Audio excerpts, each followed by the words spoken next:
तर सुनेत्रा पवार यांनी अजित पवारांचा रेकॉर्ड मोडलाय। 2019च्या विधानसभा निवडणुकीचा अजित पवारांचा त्यांनी रेकॉर्ड मोडलेला आहे। 1,65,000 मताधिक्यांचा रेकॉर्ड मोडलाय।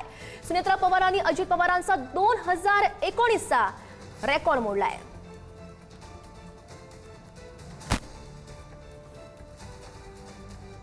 मन खरं तर खूप भरून येते,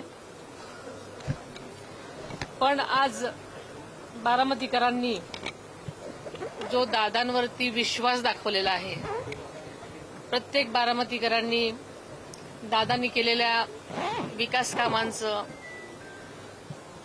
प्रतीक म्हणून आज त्यांना जी भावांजली वाहिलेली आहे असंच मी म्हणेल। कारण जे मतदान आहे ते बारामतीकरांनी आदरणीय दादांवर दाखवलेला विश्वास, त्यांनी आजपर्यंत केलेली त्यांची सेवा आणि दादांनी केलेलं जनतेवरचं प्रेम हे त्यांनी त्यांच्या मतातून दिलेलं आहे।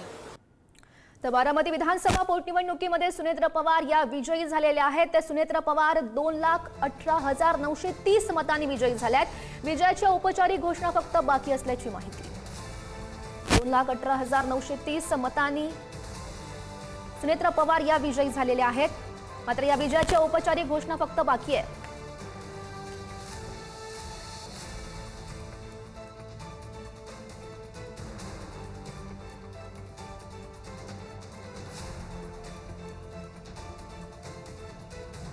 Thank you.